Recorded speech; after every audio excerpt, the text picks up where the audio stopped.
Well, ladies and gentlemen, good afternoon. I would like to thank very much the Prague Vision and the Friedrich Ebert Foundation for organizing this event. It's a great pleasure to be here in the city where Bertha von Suttner was born.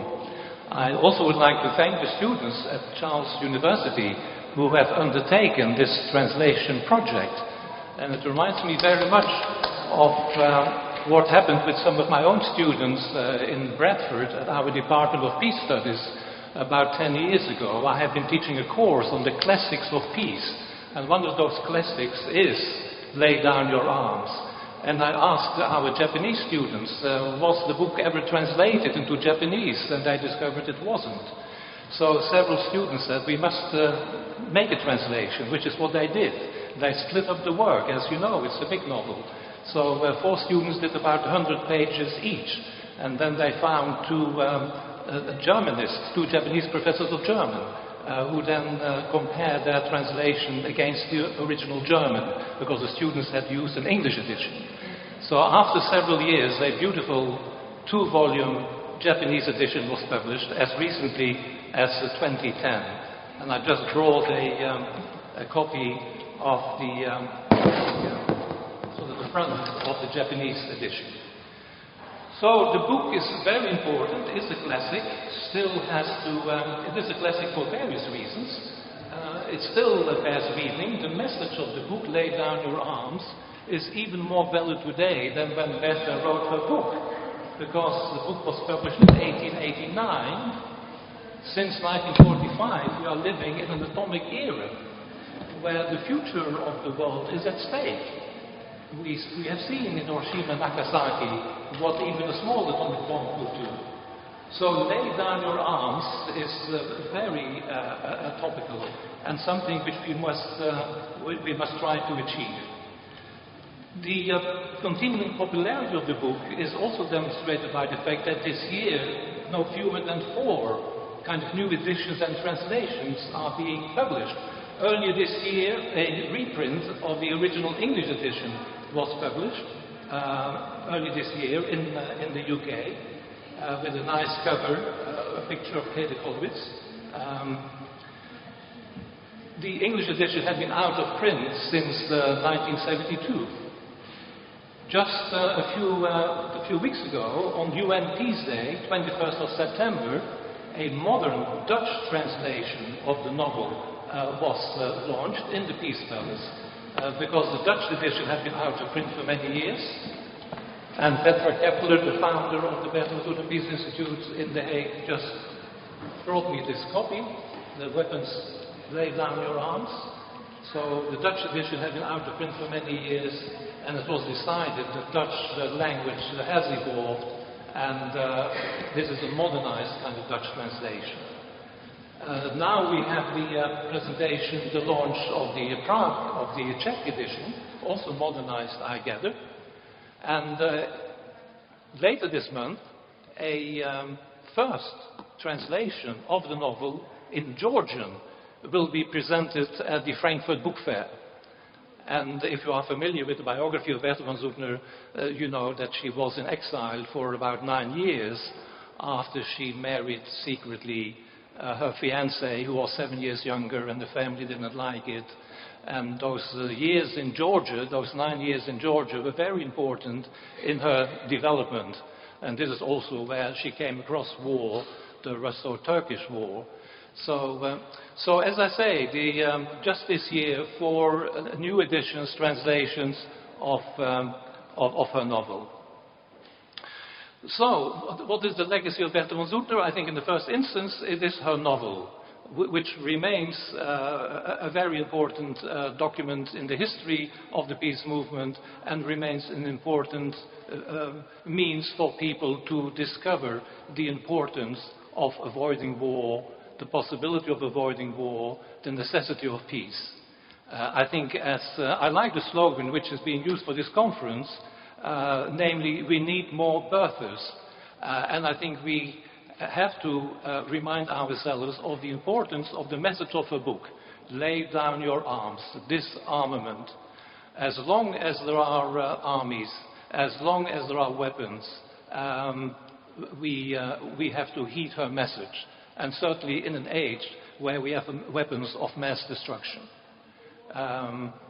Alfred Nobel, her friend, was saying, if in the next 30 years we have not achieved disarmament, there will be a reversion to barbarism. And what was the First World War except a very barbaric war where 10 million soldiers died, absolutely incredible, followed by the Second World War, followed by the emergence of the nuclear age. I mean, those figures, Bertha von Suttner, Alfred Nobel, and others of the pre-1940 peace movement, that would be astounded to see where we are today. We have made little progress. Of course, we had the League of Nations after the First World War, we had the United Nations after the Second World War, but the problem of armament and disarmament is as acute as ever. I think traditionally the peace people have been accused of being idealists and utopians and not being realists. But the opposite is the case. And it was Bertha von Suttner. I think there was no woman did as much to warn the world of the dangers of the arms race in the period around 1900 as Bertha von Suttner. She foresaw that if the arms race was not halted and reversed, there would be a major catastrophe. And luckily for her, she died just a few weeks before the shots in Sarajevo. So the novel, I think, is very important, and she wrote this novel because she thought this is the best way to reach a large audience. And this was not her intention, but after she had written the novel, somehow she found herself kind of launched into the peace movement. And she did found, as we know, the Austrian Peace Society. She co-founded the German Peace Society, the Hungarian Peace Society, and so on and so forth. And some of those organizations still exist today. So the novel at the time had a massive impact. It was translated into 15 or 16 languages. At the time, there were no fewer than 5 different Russian translations. Leo Tolstoy wrote to her to congratulate her.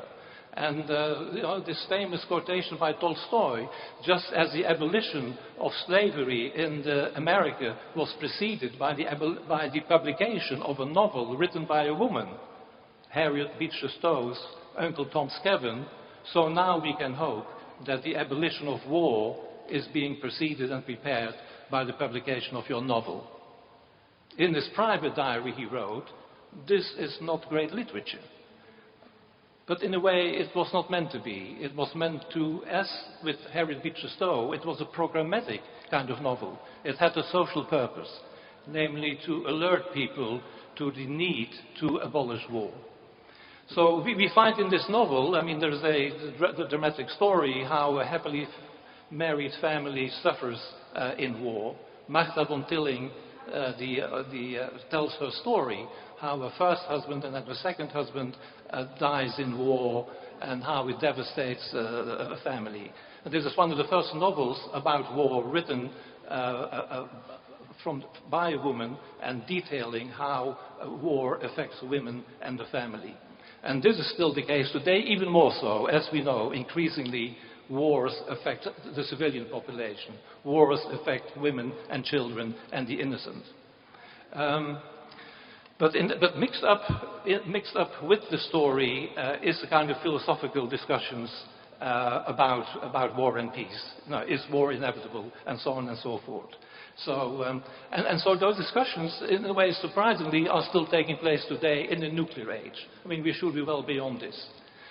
So I think Bertha von Suttner was absolutely right that disarmament is really what is required. Disarmament is required, and we can refer to the great philosophers of war and peace, Immanuel Kant, 1795, Towards Perpetual Peace. One of his preliminary articles, he says, standing armies must be reduced and abolished. And if we look 100 years later, 1895, Alfred Nobel wrote his testament. And it's very short as regards peace. Who deserves the Peace Prize? People who have been organizing peace conferences, which is Bertha von Suttner. Fraternity amongst nations, which is a very general category. But the most specific one is the reduction and abolition of standing armies, disarmament. And by the way, when we talk about the legacies of Bertha von Suttner, a very important legacy is the Nobel Peace Prize. It is not the case, as we often read, that somehow she suggested this to Alfred Nobel. Not at all. She did not want a peace prize. She said, peace people, the peace movement needs money to engage in peace education, to organize and so on. We need money, as we need today. So she planted this idea into the head of Nobel, and Nobel did sponsor her. She needed money. But Nobel then translated this into the institution of an annual peace prize, which was first awarded in 1901, and she had to wait until 1905 before she received the prize. And then it would be another 25 years before a second woman would receive the Peace Prize, Jane Addams, leading American social activist and pacifist, who received the prize in 1931. So the legacy of Bertha von Suttner we can also see in other ways. I mean, she's well best known for her novel, Lay Down Your Arms, but already in 1912. So she became the first political commentator in the German language. She wrote a column, a weekly column, and then a monthly column for a magazine she founded, which is called Lay Down Your Arms in German, which was succeeded in 1899 by Die Friedenswarte, the most important peace journal in any language, I would say, which still exists and is published in Berlin, but it no longer has the close connection with the peace movement it had at the time. So in 1912 she wrote a wonderful little essay called Die Barbarisierung der Luft, the barbarization of the sky, which was published in an English translation only 2 years ago, the barbarization of the sky. Because what was happening in those years? The Wright brothers were taking to the sky, and Bertha von Suttner was saying, if we are not careful, next time there is a war, it will rain down from the heavens. And this is already what happened in the First World War.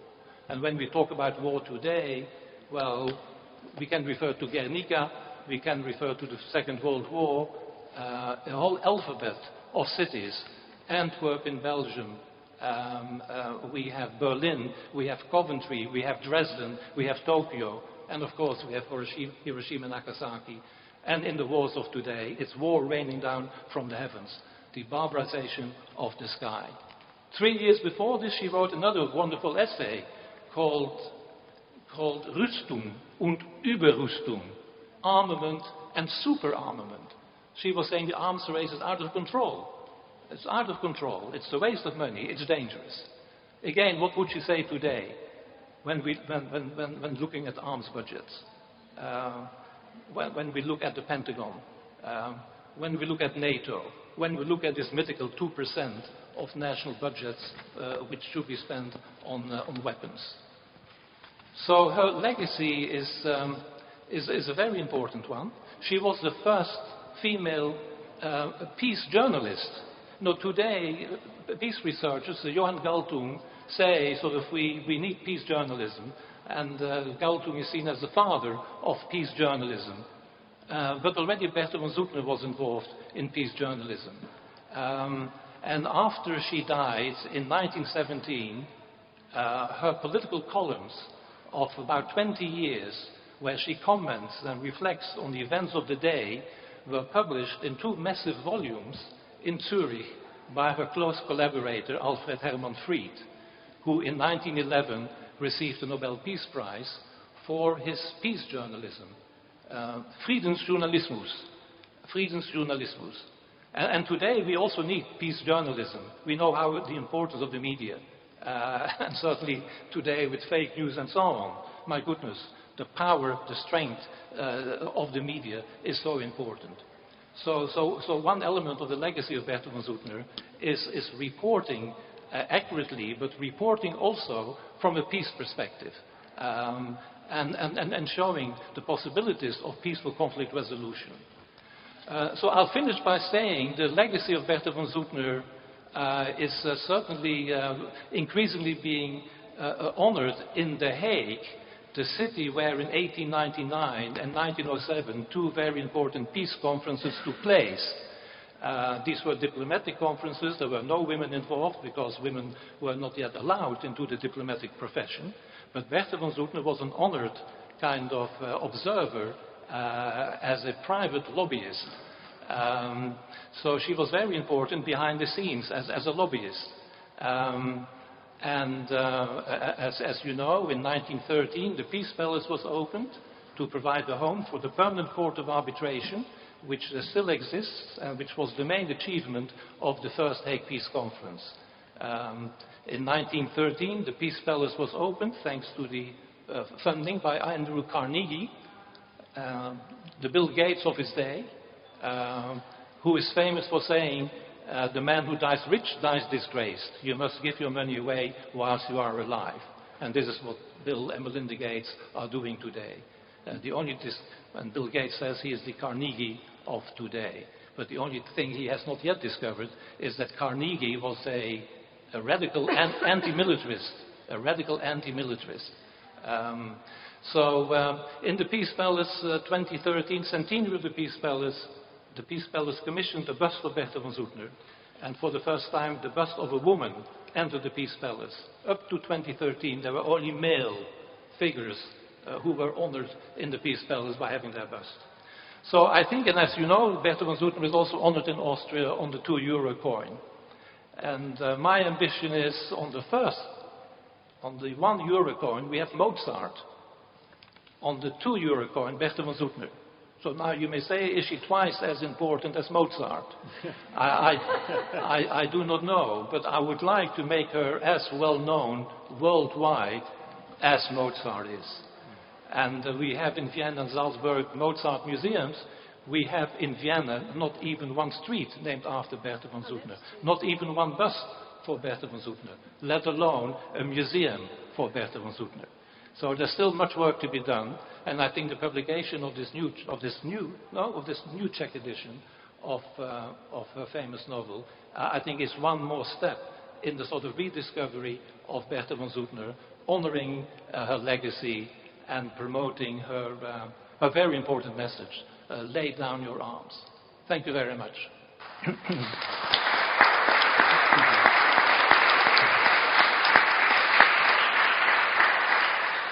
Thank you. This was amazing. So would Colin like to go next? Sure. Beautiful. Thank you. Good afternoon, everyone. Can you hear me? I hope I will not speak too fast for the interpreter's sake.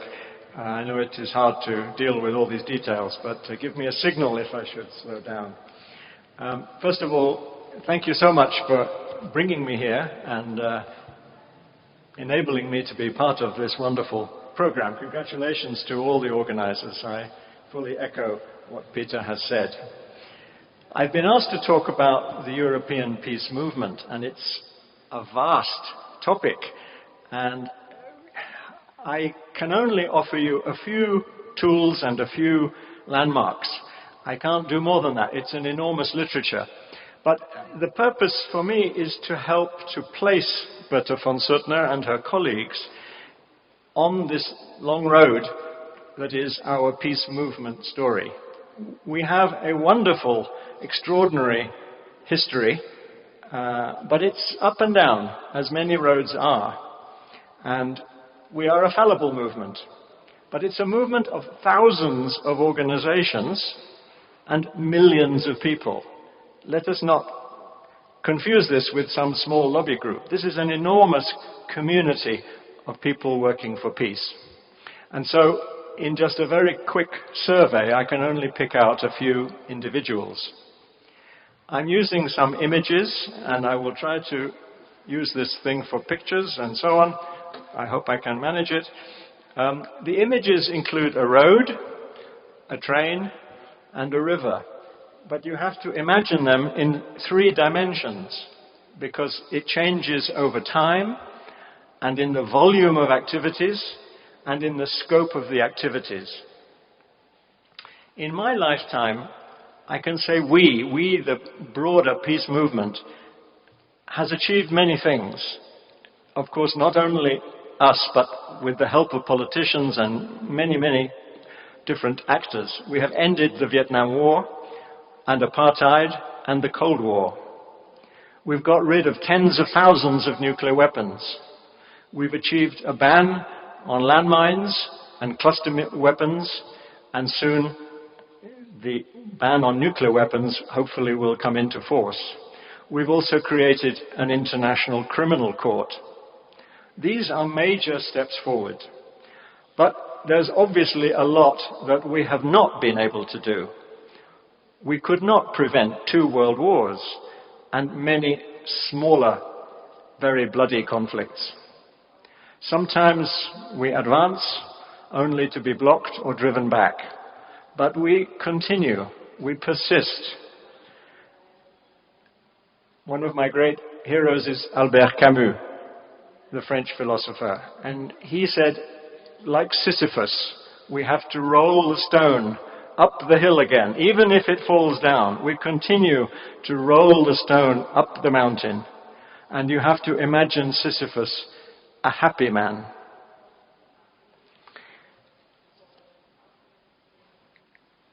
I have to do like this, I think.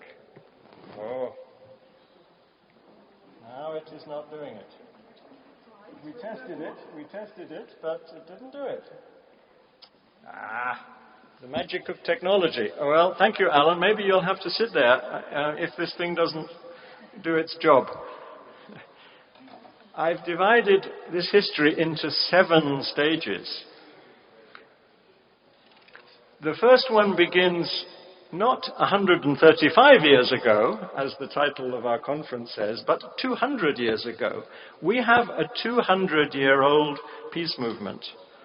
Of course, the roots of peace thinking go back into antiquity, into Greece and Rome and China and many cultures around the world. But as an organized movement, we can date it, I think, from 1815, the founding of the London Peace Society and also in New York. And then gradually the development of peace societies all across the European continent. In 1843, we see the first International Peace Conference, which is in London, first of many gatherings. Soon after, we have 1848, the great upsurge of revolutions, and this is the first of our big divisions in the movement. Because, let's face it, we have many different visions, many different points of view. This time it was between the bourgeois, intellectuals, respectable, somewhat conservative people, and the radicals who wanted to see liberation, wanted to see nations that were subject to colonial rule become independent. So that was a problem. And also between the absolute pacifists and the conditional pacifists. It was a great debate. And we even had 2 international leagues for peace in the middle of the century. So then we come to 1870, the Franco-Prussian War, which was, I think, of course there were several wars in the middle of the century, but this one, I think, impressed upon the public consciousness the tragedy of war. And who did more to make that message become clear but Bertha von Suttner with her great book. And this, I think we can see, is the beginning of a perspective on war that is not just a military one or even political. It's a civilian perspective on war. And that's a profound contribution that Bertha was able to give. But despite the fact that it was a war period, it soon developed into a period of great optimism. There was a quiet period, and there were many, many scientific inventions and technological inventions. The world was being discovered. Almost the entire world, people were discovering the poles, the Arctic and the Antarctic. New institutions were born, like the International Parliamentarian Union, which was born at the same time as the International Peace Bureau. I call it a yes we can era of Victorian optimism and science and rationality. We were going to abolish war because it was the logical thing to do. Well, this is where we find Bertha von Suttner and the newly founded IPB, that's the organization I worked for, the International Peace Bureau, founded in 1891. Their focus was on disarmament and arbitration, that we should solve conflicts by law. They were extremely active at these two big international government conferences at The Hague in 1899 and 1907, which made some limited progress. But tragically, the idealistic peace train crashes into a massive wall, which is World War I, and a tremendous explosion of nationalism and militarism, which, of course, Bertha von Suttner and Jan de Bloch and others had predicted. In 1915, there's an extraordinary event, which is the gathering of the women's peace activists at The Hague in a desperate attempt to stop the war. Of course, it didn't succeed in that, but it did plant the seed of an organized international women's peace movement, and I think that Eva is going to talk about this a little more later. Moving on, 1919, the devastation of World War I, interestingly, doesn't just defeat the peace movement. In fact, it strengthens it. Because everyone says, never again. This is the big slogan. We will not do this terrible thing to humanity one more time. And there were lots of new movements of international friendship and reconciliation. We now have the telephone. We can call our colleagues across Europe. We have the telegraph, the railways. There's a lot more communication. And the idea of international friendship is extremely important. At the same time, we also see the condemnation of the arms trade during the war and the war profiteers. Here's the next slide. I wonder if it works. Yes, oops, that one. So here you see the bankers dancing with death. It was a very strong feeling after the First World War that there were people who had really committed crimes and were responsible for this terrible destruction. On top of that, the establishment of the League of Nations and the Court of Arbitration strengthens the idea that from now on we will resolve all the disputes peacefully. It's a great dream, but you know what comes. There are huge mobilizations. In Britain, women organize the Peace Pilgrimage and the Peace Crusade with tens of thousands of people. And then, even bigger, all of the peace organizations joined together in a big collective effort called the Peace Ballot, which was a kind of questionnaire where people could vote to support the League of Nations to prevent war. 1934, 1935, listen to the dates. They got 11 million signatories. That's almost half of the electors, the voters in Britain. It gives you an idea of the strength of feeling and the optimism. But remember, there were already storm clouds. In 1932, there was a very big international conference, the World Disarmament Conference, but it was a failure. The UK refuses general disarmament and Germany walks out. And you know who is already in power in Berlin. Rearmament has begun. So we come to chapter 4, the fascists. As the economy crashes, well, that's already 1929, the Wall Street crash, and authoritarian regimes come to power, peace movements try to resist. But this time, the wall they confront is even bigger, and the worldwide devastation more terrible. The result is a split, another split. Many peace people reluctantly support the war effort. It is a terrible realization that totalitarian evil does exist, and its leaders will stop at nothing. It is the biggest challenge ever to the ideas of the early peace movement and the optimism of that time, and especially to absolute pacifism. And this challenge has haunted us ever since. A little personal note here. The debate already began in 1936 with the Spanish Civil War, which was a kind of rehearsal for the bigger conflict against fascism that was to come. And my own uncle was killed as a member of the international brigades fighting in Spain. So this debate is in my family, not only in my head. But remember, this period has another extraordinary development and an extraordinary important figure, Mahatma Gandhi. While this terrible history is taking place in Europe, Gandhi is developing the theory and the practice of mass nonviolence, the Salt March of 1930, and eventually, of course, independence for India. And this inspires the next generation of peacemakers. So, Chapter 5, the aftermath of World War II is very different to that following World War I. The optimism generated by the founding of the United Nations had only a very short life.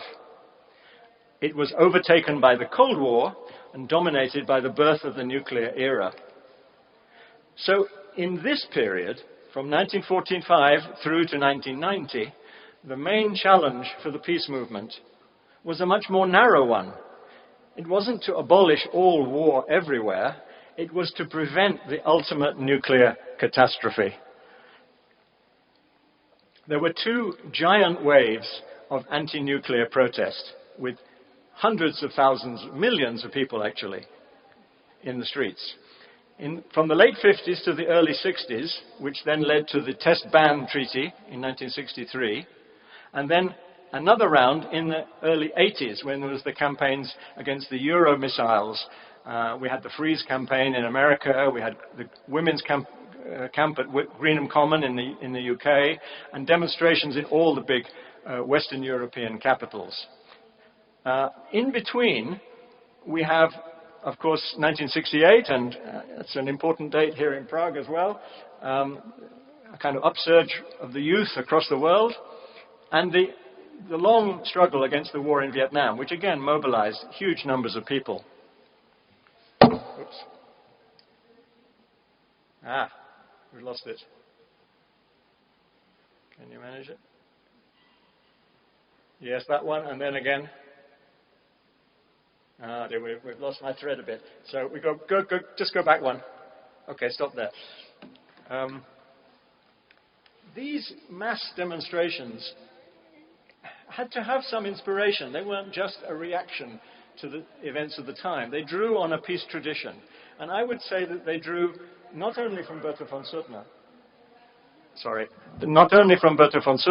but also from Gandhi, which was very much in people's minds at the time, and also Martin Luther King and the civil rights struggle in the United States, all of which had shown a new way to do citizen politics, that you could be in the street, you could be protesting vigorously, you can get arrested, but you don't attack your adversary. And this was a very powerful image and a powerful message, and it's one that we are still seeing today, as we will come to. We'll try to go a little more quickly. 1990, it's the big turnaround in world events, the end of the Cold War. It's a complex decade. Of course, we saw major achievements in disarmament. The influence of the peace movement on Gorbachev and Reagan meant that we were able to move to a massive reduction from, say, 50,000 nuclear weapons down to currently now a mere 15,000 nuclear weapons, but it's still a major step forward. But there were the crises in Yugoslavia, in Rwanda, in Somalia.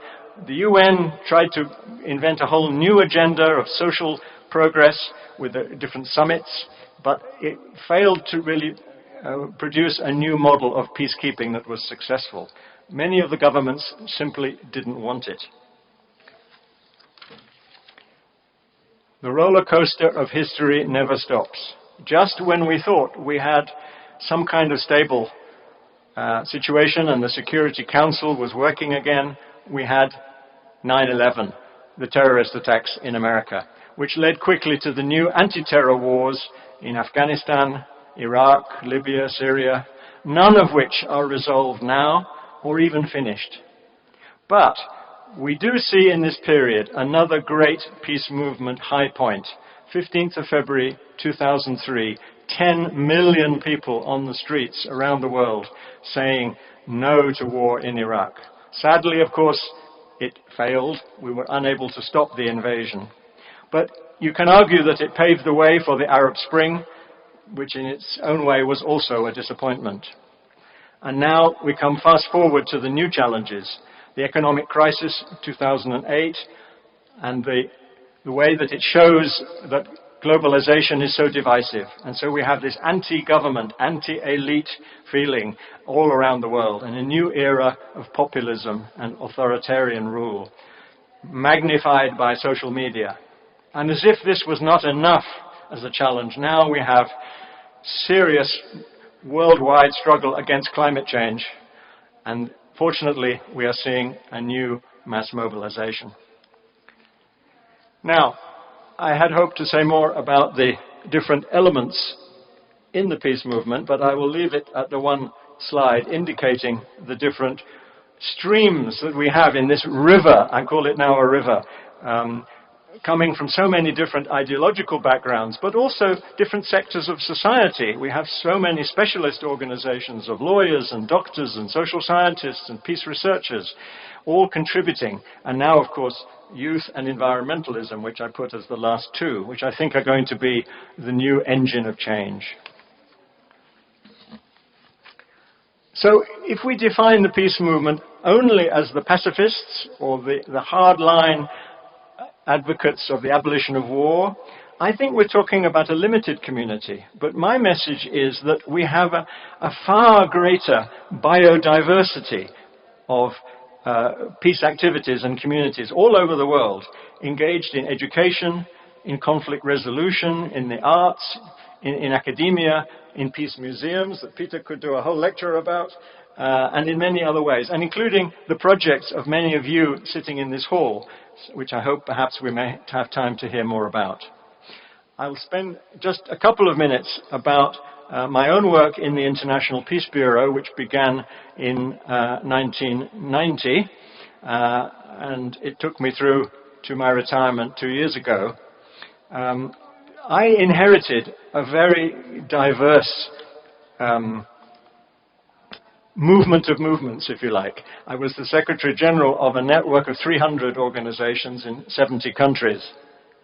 Let's see. Yes, that's the mobilizations. We had Vietnam. Sometimes it works. Yes.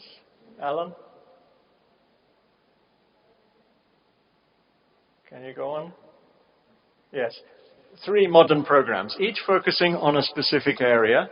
The first one is the law, the World Court Project to get a ruling from the International Court of Justice on nuclear weapons. This was achieved in 1996.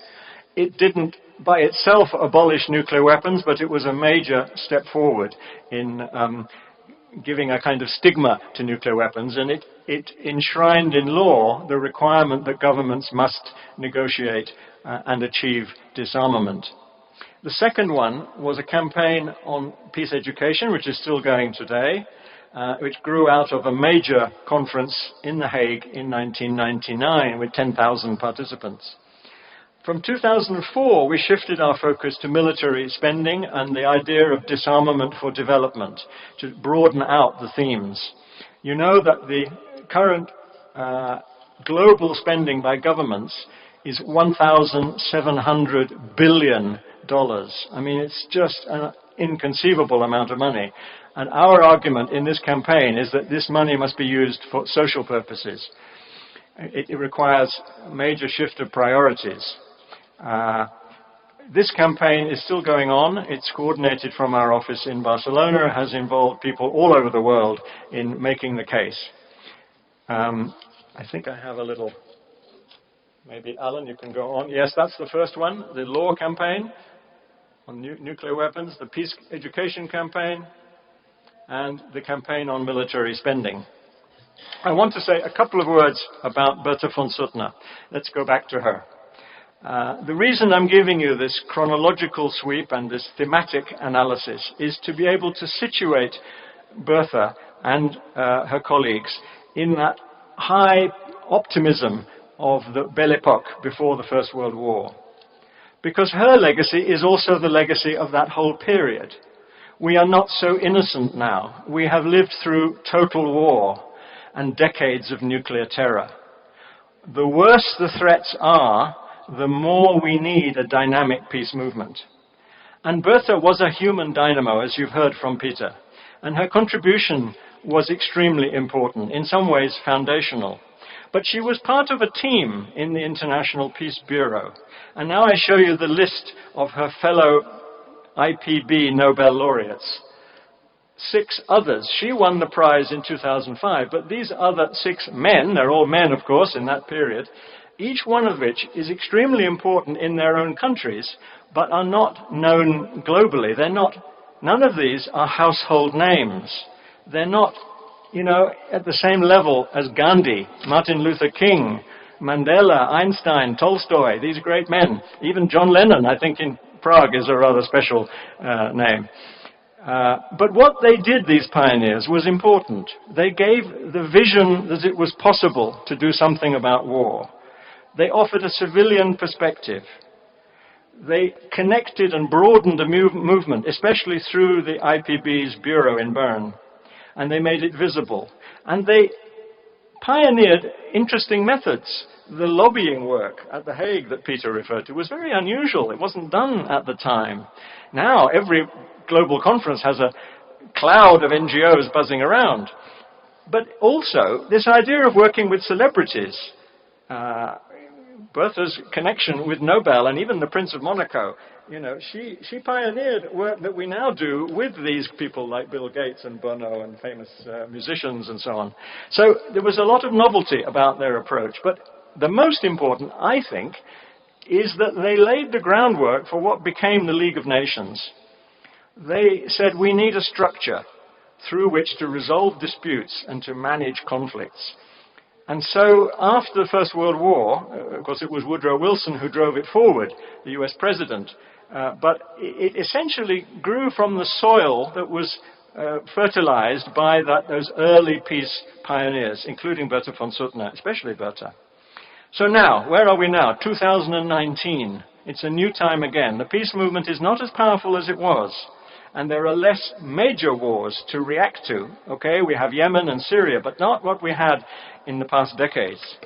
But the spending's going up. There are drone wars, cyber attacks, technology in space, and forgotten conflicts like eastern Ukraine and Colombia. So there's peace work to be done. Plenty. But on top of that, we have fake news. We have growing state surveillance and authoritarian leaders with huge egos, almost everywhere. Democracy itself has to be defended. Did someone mention Hong Kong? The work of the IPB has been about bringing people together to advance the peace cause around the world. And this is more important than ever.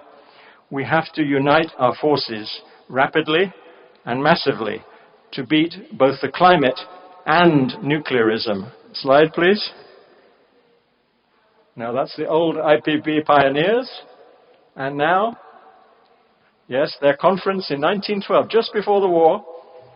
And again, and here's the new generation. This is Greta, the school strikers, Extinction Rebellion. It's not exactly a peace movement, but it's a movement to save the world. My goodness, what could be more important? And we are now binding together. Even this afternoon in London, there's a big protest involving a special peace community as part of Extinction Rebellion. So that marriage is gradually being made. I leave you with one little quotation. Ruth Fry, a Quaker humanitarian, 60 years ago. Science is telling us that we must have no lesser unit than the world.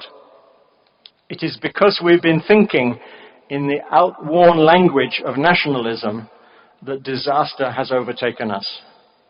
For no country can live to itself alone, any more than a hand or foot can live alone. Thanks very much.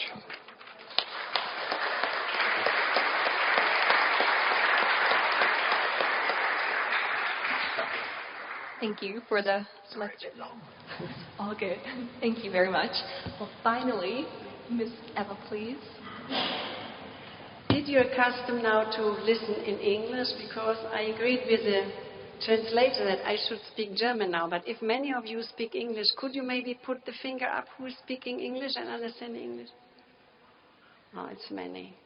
So, would you agree, translator? I try to speak slowly, and anyway, my English is not so good like my German. Then I think you feel easier if I speak English, huh? I think, huh? Yes? Could you agree? Ja, aber ganz viele verstehen hier Englisch und ich glaube, das ist dann doch...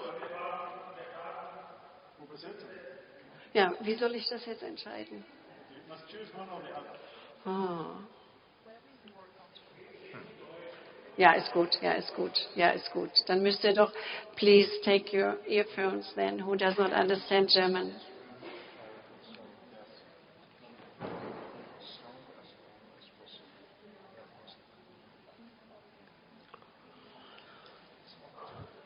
Ich möchte zuerst, bevor ich in die Geschichte der Frauenfriedensbewegung in diesen letzten Phasen seit 1945 oder seit 1914 gehe, möchte ich mich erstmal bei der Stadt Prag bedanken und möchte ich mich bei diesem Land bedanken, weil ich habe selber in meiner...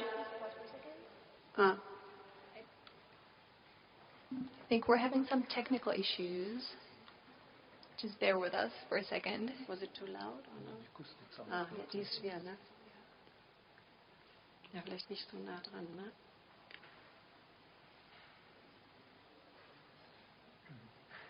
Ja?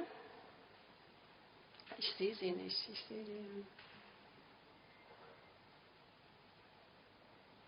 Is there? What are you waiting for? Are we all set? Ja. Ich möchte mich zuerst als eine Berlinerin, die 1945 geboren wurde und zum Glück aus einer Anti-Nazi-Familie stammt, also aus einer Pfarrersfamilie, was hier mit Jan Hus auch etwas zu tun hat, möchte ich mich bei der Stadt Prag bedanken, einmal der heutigen Stadt Prag und allen, die diese wunderbare Konferenz vorbereitet haben und im gewissen Sinne bei dem tschechischen Volk, bei der tschechischen Bevölkerung, weil die Geschichte und das gewaltfreie demokratische Engagement und die Rolle dieses Landes und dieser Stadt für den Frieden und für die Demokratie haben mir selbst für meine politische Geschichte sehr viel gegeben. Das eine ist der Prager Frühling. Als ich Studentin in West-Berlin war, bin ich mit Rudi Dutschke, das war damals ein Studentenführer, und einem Freund aus der evangelischen Kirche aus Holland, hier zur Karls-Universität gefahren mit so einem ganz kleinen alten Auto und habe also tiefe Erinnerungen an die Stadt Prag, also die wunderbare europäische Architektur und diese Stimmung auf der Brücke ein bisschen im Nebel, aber auch die Stimmung an der Universität, die eine Stimmung des Aufbruchs und der Hoffnung war und wo man so etwas erleben konnte wie demokratische Debatte und Idealismus an der Universität, was, glaube ich, alle Universitäten brauchen. Und dann kam der Schock mit der Invasion der sowjetischen Panzer und Armee hier in Prag. Das war für mich der erste politische Schock in meinem Leben, also im August 1968. Und damals sind einige Studenten in West-Berlin vom AStA der Universität zum Protest vor die Botschaft gegangen und wir haben uns auf den Asphalt gesetzt. Ich weiß heute noch, dass ich die Straße doch ziemlich hart fand und dass ich es auch ziemlich kalt fand. Und ich denke, das gehört zu allen sozialen Bewegungen und zu allen Demokratiebewegungen, wie auch heute zu Fridays for Future oder zu Extinct Rebellion oder zu vielen Friedensaktionen und Umweltaktionen. Es reicht nicht, dass wir Aufrufe schreiben, es reicht nicht, dass wir Petitionen schreiben, es reicht nicht, dass wir Parteiprogramme schreiben oder UNO-Konzeptionen und UNO-Reden halten. Wir müssen uns einfach manchmal auch hinsetzen und gewaltfrei mit Blockaden für Menschenrechte, für Frauenrechte oder für Abrüstung eintreten. Das war also meine erste intensive Beziehung zu Prag. Und dann habe ich 1977 von der Charta 77 gehört. Irgendwie kam das in West-Berlin an und war beeindruckt, weil ich ja ein bisschen die DDR und Ost-Berlin kannte, wo wir immer kontrolliert wurden und beschattet wurden. Auch bei Besuchen war beeindruckt, dass es Intellektuelle und Künstler, aber auch Arbeiter und Gewerkschafter hier in Prag gab, die diesen berühmten Aufruf der Charta 77 geschrieben haben.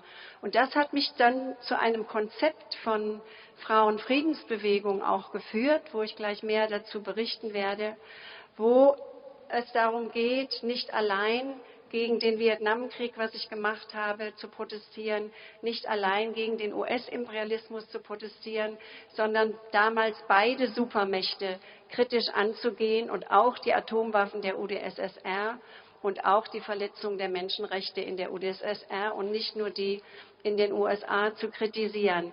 Wir waren auf europäischer Ebene einige, also aus England war es die Bertrand Russell Peace Foundation, es war Edward Thompson mit Mary Kaldor, aus Paris gab es viele, also es gab ein Milieu innerhalb der Friedensbewegung, die sich sehr für die Entwicklungen von Solidarność in Polen und von der Charta 77 und dann später den Gruppen in Ungarn interessiert haben.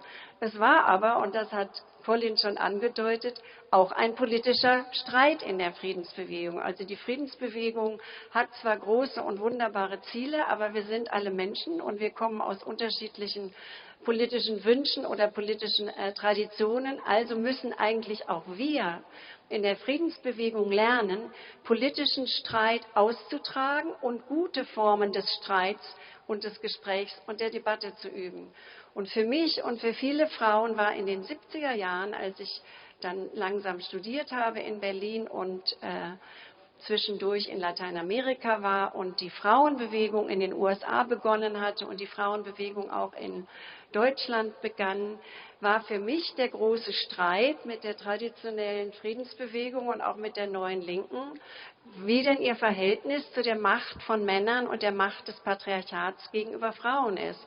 Und ob die Friedensforschung und die Friedensbewegung allein die Macht der Waffen, also die Waffen, die man erkennen kann, die Gewehre, die Flugzeuge, die Atomraketen kritisiert, oder ob die Friedensbewegung auch die Gewalt im Alltag, also dazu gehört natürlich nicht nur die Gewalt gegen Frauen, dazu gehört auch die Gewalt von Eltern oder Vätern gegenüber ihren Kindern, dazu gehört auch die Frage der Erziehung in Schulen, ist die Erziehung autoritär, kann der Lehrer noch die Kinder schlagen, ist die Erziehung rigide, und die Frauenbilder, welche Frauenbilder und welche Männerbilder haben eventuell, das hat Bertha von Suttner ja auch schon angesprochen und die International Women's League for Peace and Freedom, welche Männerbilder und welche Frauenbilder haben eventuell zur Aufrüstung und zu dieser Vorstellung, dass man nur stark ist mit Waffen und dass ein Land sich allein mit weiterer Aufrüstung verteidigen kann, beigetragen.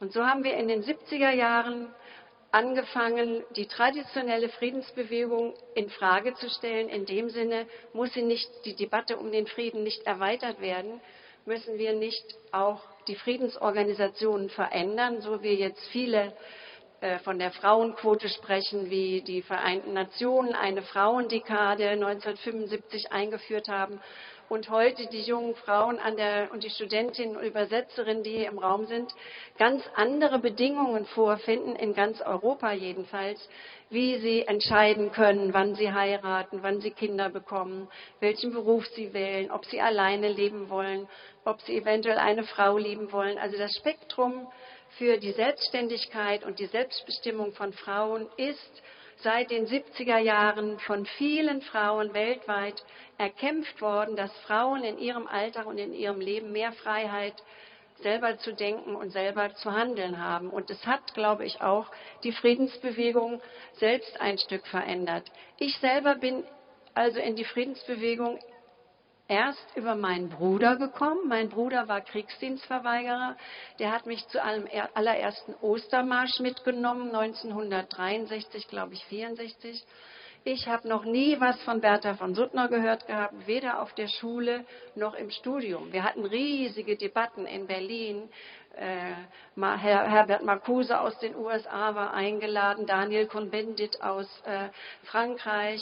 Wir fühlten uns irrsinnig revolutionär, aber von Bertha von Suttner hatte niemand von uns gehört. Und das Witzige ist, und ich glaube, das wiederholt sich in der Geschichte, dass ich erst mit Frauen aus Skandinavien und mit Petra Kelly, meiner Freundin von den Grünen zusammen, Frauen für Frieden gegründet habe als Antwort auf den NATO-Doppelbeschluss. Der NATO-Doppelbeschluss war ja von Helmut Schmidt und den USA und Frankreich zusammen eine Art Deal, dass man eine weitere atomare Aufrüstung beschließt, sie aber verbindet mit der Hoffnung auf Verhandlungen.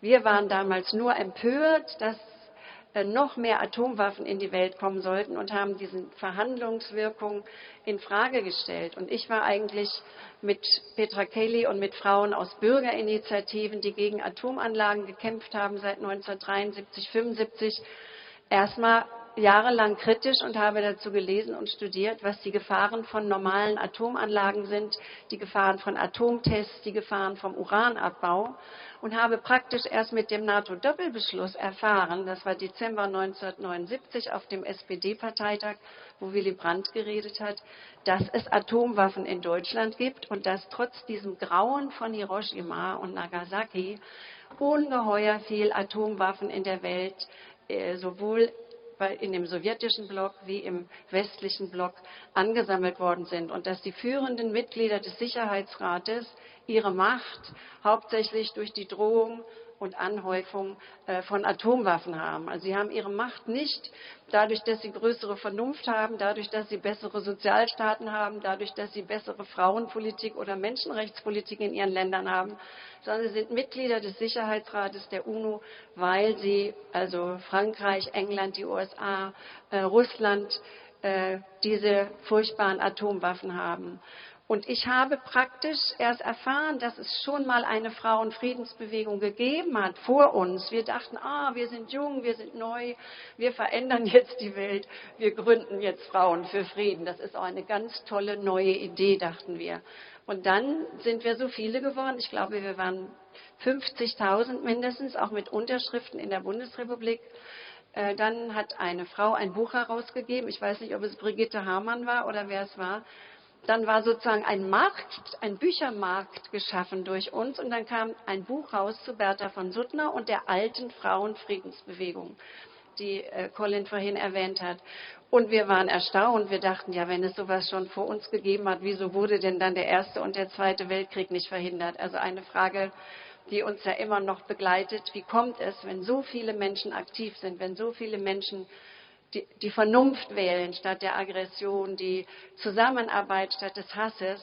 Wie kommt es, dass diese Frauen, die haben ja im Unterschied zu uns 1 Million Unterschriften gesammelt. Wir haben 100.000 Unterschriften gesammelt und sie zur UNO in Kopenhagen gebracht, zur Weltfrauenkonferenz. Und diese Frage beschäftigt mich natürlich jetzt weiter mein ganzes Leben und viele in der Frauenfriedensbewegung. Wie können wir Aktionen schaffen? Wie können wir unser eigenes Leben ändern? Welche Organisationsformen müssen wir finden? Welche Art der internationalen Vernetzung?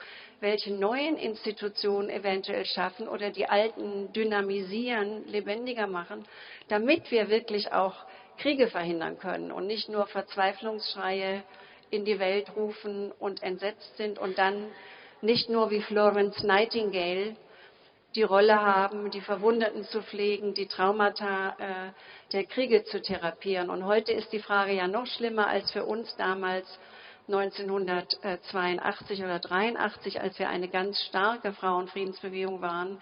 Sollen wir jetzt nur die Verwundeten der Kriege im Jemen, in Libyen, im Irak, in Syrien, in der Ostukraine, in Zentralafrika, in Mali, in Afghanistan, die Terroropfer in Pakistan, in Beslan, sollen wir jetzt nur noch die Kriegsopfer pflegen? Oder wie können wir als Frauen und als Friedensfrauen, als Politikerinnen und Aktivistinnen so klug sein und so gut global organisiert sein, dass wir eben diesen Männertypen, die heute regieren, wie Trump, Putin, Erdogan, Johnson, Berlusconi, Xi Jinping ist auch nicht viel besser. Wie können wir verhindern, dass solche Männertypen an die Macht kommen und an der Macht bleiben und die Medien beherrschen? Und ich denke, in der Tradition von Bertha von Suttner steht es, sie war wirklich wegweisend, dass sie das Thema Medien und Kriegsvorbereitung so früh schon erkannt hat. Und ich denke, wir haben zwar mit Johann Galtung und auch mit Friedensforscherinnen, die wir jetzt hier haben, immer mehr und die zum Glück auch inzwischen von der Bundesregierung bezahlt werden. Dafür haben wir jahrelang gekämpft. Erstens, dass es Friedensforschung gibt. Zweitens, dass es Frauenfriedensforschung gibt. Und drittens, dass sie auch von der Regierung bezahlt wird und auch genug Geld bekommen. Aber wie können wir gerade die Rolle der Medien auch so gestalten, dass sie zu Vernunft und Kooperation fördern und genügend Wissen über andere Länder, damit auch unsere Liebe zum Frieden oder auch unsere Liebe zur Toleranz nicht zu idealistisch und vage bleibt, sondern mit sehr konkreten, realitätsbewussten Wissen und Konzepten verbunden ist. Und ich denke, es gibt inzwischen viele Ansätze dafür. Zum Beispiel die rot-grüne Koalition in der Bundesrepublik hat ein Programm für zivile Konfliktaktivitäten aufgelegt. Die Zusammenarbeit mit Entwicklungsbehörden hat sich verbessert. In beide Bereiche, die zivile Konfliktprävention wie in den Bereich der internationalen Zusammenarbeit, ist in der Bundesrepublik eine Frauendimension und eine Umweltdimension eingeführt worden, weil wir erkannt haben, und das hat auch schon die alte Frauenfriedensbewegung erkannt, wir müssen unsere Friedenskonzepte mit neuen ökonomischen Konzepten verbinden. Also auf die leichtere Art heißt das Fair Trade und für fairere Handelsbeziehungen eintreten. Und das heißt heute natürlich ganz hart, wie können wir eine Wirtschaftspolitik ohne CO2 entwickeln? Wie können wir eine Wirtschaftspolitik entwickeln, die nicht von Rüstungsexporten abhängig ist? Also Konversionspolitik machen konkret, damit die Arbeiter und Arbeiterinnen in der Rüstungsindustrie auch uns nicht nur als ihre Gegner empfinden, sondern dass wir andere Jobs für sie schaffen. Und eine Hoffnung der 80er Jahre war ja, und darum habe ich auch die Grünen mitgegründet, dass wir ganz viele Jobs, und zwar sinnvolle Arbeit, mit den Gewerkschaftern zusammen, mit den Sozialdemokraten zusammen, im Bereich der Umwelttechnologie, einer Umweltökonomie, einer Kreislaufwirtschaft und der erneuerbaren Energien schaffen können. Und es ist eigentlich schrecklich zu sehen, jetzt diesen Rollback mit Trump, der aus dem Pariser Klimaabkommen aussteigt. Putin scheint jetzt vorsichtig, weil seine Wälder brennen und weil der Permafrost in Sibirien schneller schmilzt als je gedacht, scheint jetzt zum Glück nicht die Trump-Position einzunehmen. Aber zu viele Regierende und motzende und narzisstische und größenwahnsinnige Männer an den Regierungen nehmen diese Art Transformation, die wir brauchen in der Kommunalpolitik, in den Universitäten für eine andere Wirtschaft viel zu wenig ernst, sondern meinen immer noch, dem großen Fortschritt, sei es jetzt mit dem Internet, sei es mit Weltraumwaffen und mit einer immer größeren Beschleunigung des Wachstums hinterher zu rennen und miteinander zu konkurrieren. Und ich glaube, es ist die Aufgabe der Frauenfriedensbewegung und der Friedensbewegung, in diesen Bereichen auch Alternativen mit zu unterstützen. Also nicht nur zu demonstrieren mit Fridays for Future und nicht nur die Straßen zu blockieren mit Extinct Rebellion.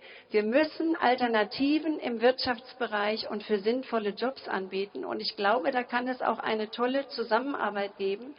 Und darum bin ich auch glücklich, dass wir jetzt in Prag sind. Weil Prag ist für mich das Beispiel einer europäischen Stadt, in der die Menschen noch auf den Bürgersteigen gehen können, in der die Menschen noch bescheidene Häuser sehen können und nicht nur die protzigen Wolkenkratzer. Trump hat ja nicht ohne Grund den Trump Tower gebaut und jetzt konkurrieren alle, wer die höchsten Wolkenkratzer hat. Ich denke, Prag ist ein Beispiel einer humanen Stadtentwicklung und hoffentlich kann Prag auch im Bündnis mit anderen Städten. Es gibt ja Klimabündnisse von Städten, es gibt Frauenprojekte, die sich in ganz Europa in dem Bereich vernetzen, nicht nur wie Frauenhäuser zusammenarbeiten können, die Frauen gegen Gewalt in der Ehe und Sexismus und mit der MeToo-Kampagne schützen können, sondern wie Frauen in die Stadtplanung stärker einbezogen werden können und ihre Bedürfnisse dort besser ausdrücken können. Also ich glaube, die Friedensbewegung und Frauenfriedensbewegung muss, was sie immer hatte, aber stärker sich kommunal verwurzeln, sich mit den Alltagsbedürfnissen und den Alltagssorgen der Menschen verbinden. Und ich hoffe, dass wenn wir jetzt mit Fridays for Future zusammenarbeiten, ich bin jedenfalls bei fast jeder Fridays for Future Demo in Berlin, dass wir uns dann verjüngen und dass diese jungen Frauen, die jetzt Führungsrollen ja übernommen haben, das erste Mal in der Weltgeschichte sieht man junge Frauen, die Führungsrollen haben, und zwar in allen Ländern. Junge Schülerinnen in Kenia, Schülerinnen in Cape Town, sogar eine Studentin in China, in Lateinamerika. Überall sind Schülerinnen und Studentinnen unterwegs und erkennen, so wie wir es in den 80er Jahren gegen die Atomwaffen erkannt haben, erkennen, dass der Klimawandel und die Klimazerstörung ein Menschheitsthema ist. Und da brauchen wir nicht reden von Frau Merkel und großen Politikern, da brauchen wir diese gesellschaftliche Kraft. Und bei dieser gesellschaftlichen Kraft sollten Frauen gleichberechtigt sein und sollten sie ihre Freiheiten leben können. Nur dann werden wir einen guten Frieden erlangen.